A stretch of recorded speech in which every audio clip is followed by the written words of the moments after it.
My sister-in-law said. I put your baby in the freezer. One hot summer day, I received a call from her. She had always been mean to me, so I thought she was making another nasty joke. My daughter is sleeping next to me, I replied, confused. My sister-in-law started to panic. What? Then whose baby is that? As soon as I told her something, she screamed on the other end of the line. After that, she rushed back to her parents' house and was left speechless by the horrifying sight she saw. My name is Lillian, 28 years old. I worked as a nurse. I met my husband, Samuel, who works for a large company, through a friend, and we got married. Samuel and I had a good relationship, and we soon had a child, living a happy married life. My parents' house was far away, but my in-laws' house was just a 10-minute walk away. I had a good relationship with my in-laws, who ran a restaurant next to their house. I admired my sensible and kind father-in-law and mother-in-law. However, the problem was my relationship with my sister-in-law, Melanie, who lived with my in-laws. She was 1 year younger than me. She had a fickle personality and couldn't keep a job, so her parents had her help out at their restaurant. For some reason, Melanie had been harsh to me since we first met. When Samuel and I went to greet his parents about our marriage, Melanie opposed, saying, I object. Samuel can find someone better. She reluctantly backed down after being scolded by her parents and Samuel, but her attitude towards me remained bad even after we got married. When I was 8 months pregnant, we were called to Samuel's parents' house. Melanie, who was in the living room, said to me, Hey, haven't you gained weight? Well, I have gained weight because I'm pregnant, I replied. Melanie laughed and said, Carrying that big belly and panting. How disgraceful for a woman. As I stared at her in shock, she started laughing loudly. If you stay that fat, Samuel will lose interest in you. At that moment, my father-in-law and mother-in-law came in, and Melanie walked away as if nothing had happened. It's natural for the body to change during pregnancy, but to say such things. I was secretly hurt and felt frustrated. After some time, I finally gave birth. After a long labor, a cute baby girl was born, and Samuel, who was with me, and I cried tears of joy. We named our little girl Aria. After being discharged from the hospital, Samuel and I decided to show Aria to his parents. Both my father-in-law and mother-in-law were overjoyed at Aria's birth and had even prepared a lavish gift for the occasion. While we were chatting happily around Aria, Melanie showed up. Melanie, your niece is here. You have prepared a gift for the birth, haven't you? My father-in-law called out. Melanie's face immediately twisted in displeasure. A gift? Why should I prepare something for a child she had on her own? She retorted. I wasn't expecting a gift from Melanie, but her words still made me angry. Then, Melanie came over and peered at Aria. Wow, she looks just like a monkey. What? She's super ugly. There's no hope for her future. Poor thing. My mother-in-law quickly said, That's not true. She's adorable. And my father-in-law tried to follow up, but Melanie continued. And she doesn't look like Samuel at all, does she? Really? Her eyes look just like Samuel's when he was a baby.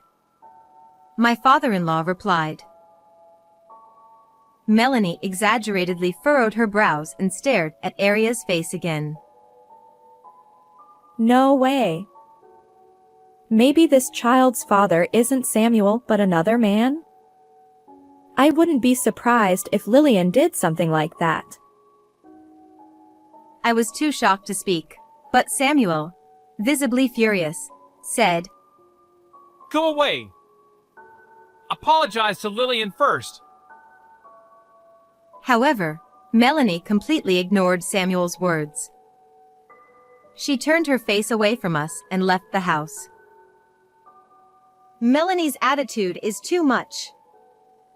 Not only towards me, but also saying such horrible things about Arya. I muttered in anger after Melanie left. My in-laws and Samuel looked apologetic. I'm sorry, Lillian. It's our fault for spoiling her all these years. My father-in-law said. He explained that Melanie might be unhappy because my in-laws and Samuel had been treating me well since our marriage and because Arya was getting a lot of attention. Even so, her behavior was too selfish and childish. Although I was still angry, I could only nod as Samuel and my in-laws apologized.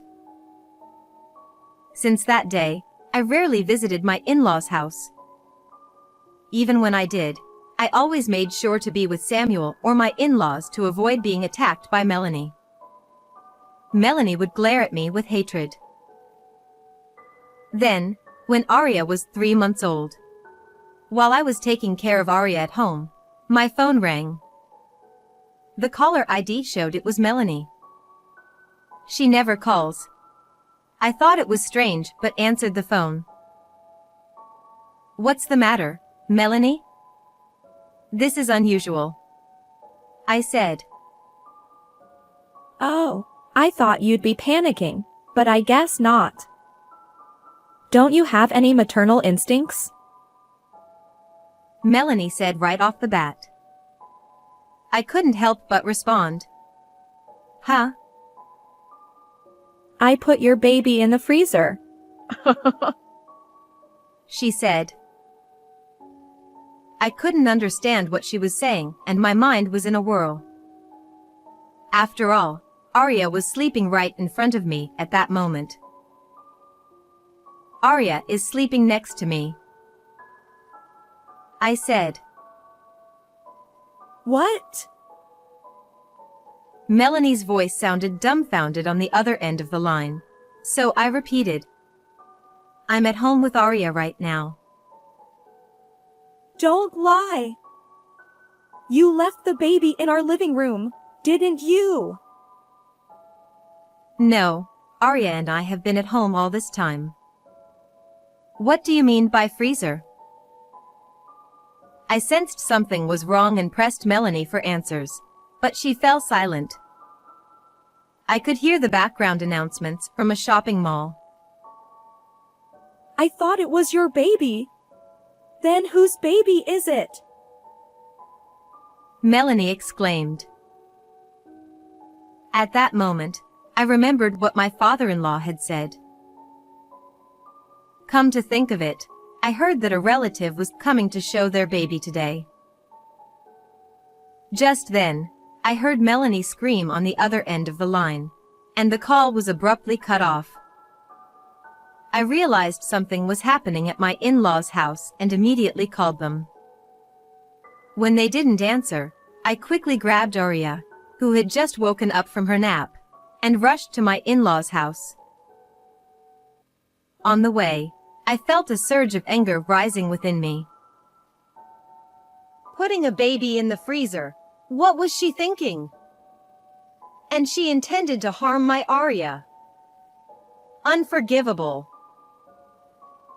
As soon as I arrived at my in-laws' house, I took immediate action. About 50 minutes after Melanie called, I was watching the surveillance camera footage installed in front of the industrial freezer at my in-laws' house. Melanie came running at full speed.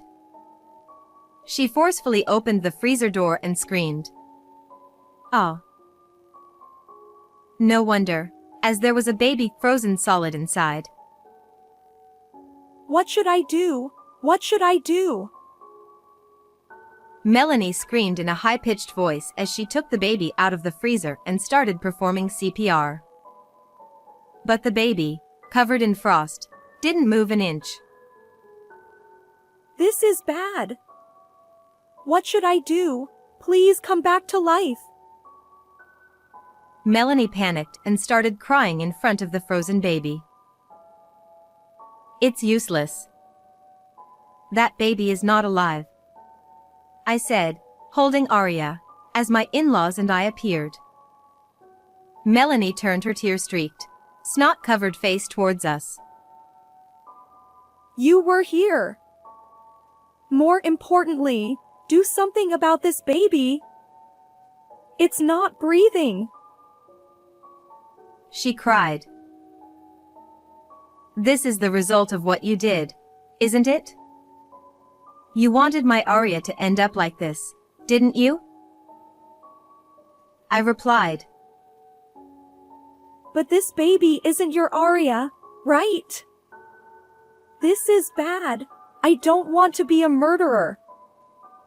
Help me instead of just watching. At that moment, my mother-in-law stepped forward and poured hot water from a kettle over the baby. As the frost melted and the figure became clear, Melanie's eyes widened. What? A doll. It was a life-sized baby doll. It was so realistically made, both in appearance and weight, that it was no wonder Melanie mistook it for a real baby. What is this? What's going on? I'm sure I put a real baby in there.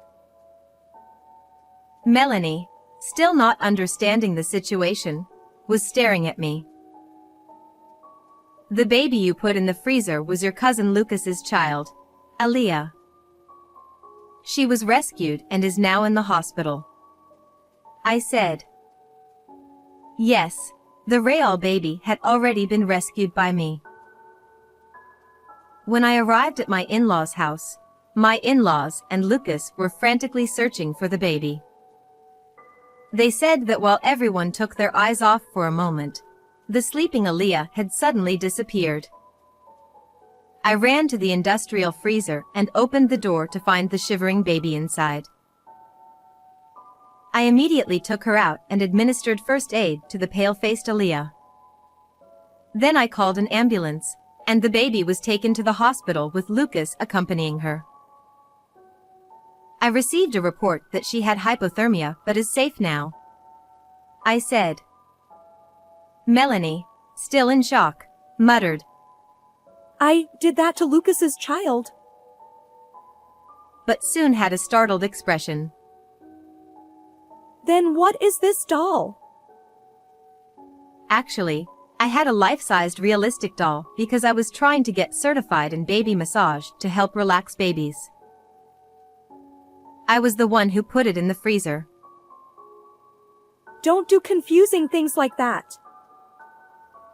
Melanie glared at me with bloodshot eyes. I thought my heart was going to stop. Why did you do this? If I didn't, you would never understand the horror of what you did, would you? Shut up. You were laughing at me panicking, weren't you? I'll never forgive you for setting me up. Melanie screamed and tried to grab me. But my mother-in-law quickly stepped in front of me and gave Melanie a strong slap. Ouch! Mom, what are you doing? Melanie held her cheek, tears in her eyes, but my in-laws glared at her with red faces. Melanie, you tried to put my precious Arya in the freezer and mistook another baby. Isn't that correct? I said calmly, and Melanie started trembling. If I had known it wasn't your child, I wouldn't have done it. So, it would have been okay if my Arya had frozen to death in the freezer? I just wanted to scare you a little. I thought you were nearby and would notice right away. I glared at Melanie. Even thinking about putting a helpless baby in the freezer for a moment is insane. That's... Melanie couldn't say anything more, and silence fell, broken by my father-in-law. Melanie, I can no longer consider you my daughter. What? Dad? My father-in-law's face was filled with anger, and his voice was powerful. Usually gentle, his rage must have looked terrifying to Melanie. You tried to harm our granddaughter, and as a result, put Lucas's daughter in danger. Do you really understand what you've done? No, it's not my fault. It just happened by bad luck. Enough. We are cutting ties with you. You are also being kicked out of the house, and we will never help you again. Once this is over, leave immediately. When I also told her that Samuel and I would cut ties with her, Melanie began to panic. I don't want that. Please reconsider. She pleaded with my in-laws, but they coldly rejected her. As Melanie started crying, I quietly asked her, "Melanie, do you know what Lucas's wife does for work?" Huh? I forgot. What is it? She's a lawyer. Melanie's eyes widened, and she turned pale. Both Lucas and his wife are furious that Aaliyah was put in danger, and they said they will make sure you pay for your crime. What? No way. Does that mean they'll demand money? Melanie asked. Yes, that's definitely going to happen. Melanie suddenly panicked, and then the sound of police sirens approached from a distance. Melanie started trembling. The police. No way. Yes, I reported it as soon as you came back. No. Why did you call the police? I don't want to be arrested. Melanie turned pale, collapsed, and tried to crawl away. I grabbed her by the scruff of her neck to prevent her from escaping. I will never forgive you for trying to harm Arya and for what you did to Aaliyah. Surrender quietly and atone for your crime. The police arrived and took Melanie away as she cried and screamed, "No," repeatedly. My in-laws and I silently watched her being taken away. After that, Melanie underwent a strict interrogation by the police and was given a criminal record for her malicious actions. She was also sued for $20,000 in damages by Lucas and his wife. Melanie sought help from her family, but no one came to her aid. Having spent all her savings on leisure, she had to borrow money to pay the compensation. As declared, Samuel and my in-laws cut ties with Melanie and kicked her out of the house. Melanie now lives in a dilapidated apartment that looks like it could collapse at any moment, working around the clock to repay her debts. Even hearing this, I couldn't feel any sympathy for her. As for me, without Melanie around, I am raising Arya freely. Recently, I've been meeting Lucas and his wife often, and Arya and Aaliyah have become close like sisters. I look forward to their growth together. From now on, I want to be a strong and kind mother and protect my beloved Arya. How did you like this story? please subscribe to the channel. See you in the next video.